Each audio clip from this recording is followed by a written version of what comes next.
Good morning, Lexi. Morning. Morning. It is Friday, and we are wrapping our week up here right at the office because it's been a busy week. But one thing I wanted to focus on this week, since it's been so busy, and we're getting this question over and over and over again for buyers this week that we're writing contracts with, is what is the difference between due diligence money and earnest money, and how are those with a client refundable, non-refundable? And why is it so important, Lexi, that a buyer client be pre-approved before rendering any of those monies with the contract? Yeah, absolutely.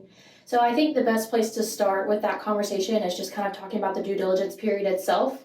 The due diligence period allows home buyers to perform inspections and appraisals. So a home inspection, a termite inspection, a septic inspection, and this will also be the time period where your lender will order an appraisal if you're obtaining a home loan. The due diligence period is a set time period with what us agents call a drop dead date. So let's say you go under contract April 1st and your due diligence period ends April 25th at 5 p.m. You have until April 25th at 5 p.m. to complete all of your inspections and appraisals.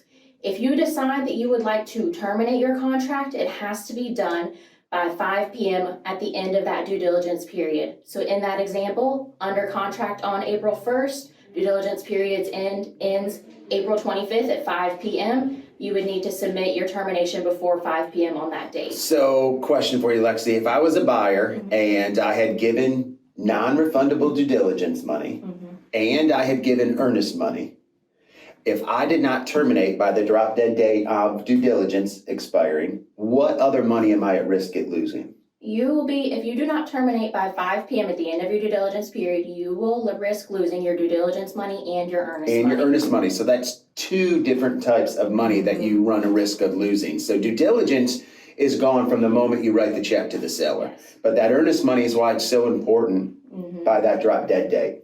Earnest money is money that's given in good faith.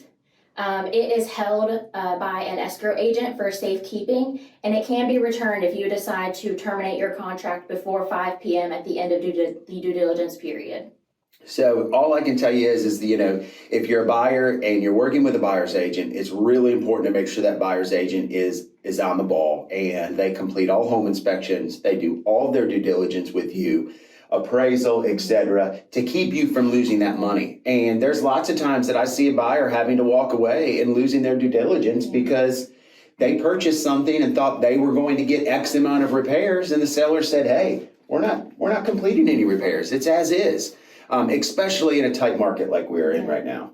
So Kenny, what would you say about getting pre-qualified and why it's important for the due diligence period? So it's really important to make sure you're a qualified buyer before you offer any type of due diligence money, because it's non-refundable from the moment the contract is ratified. So if you haven't gotten pre-approved, your agent submits the offer, and then you go talk to the lender after the fact, you might not be pre-approved, and you've just lost $10,000, $15,000, $20,000 on a house that you can't purchase.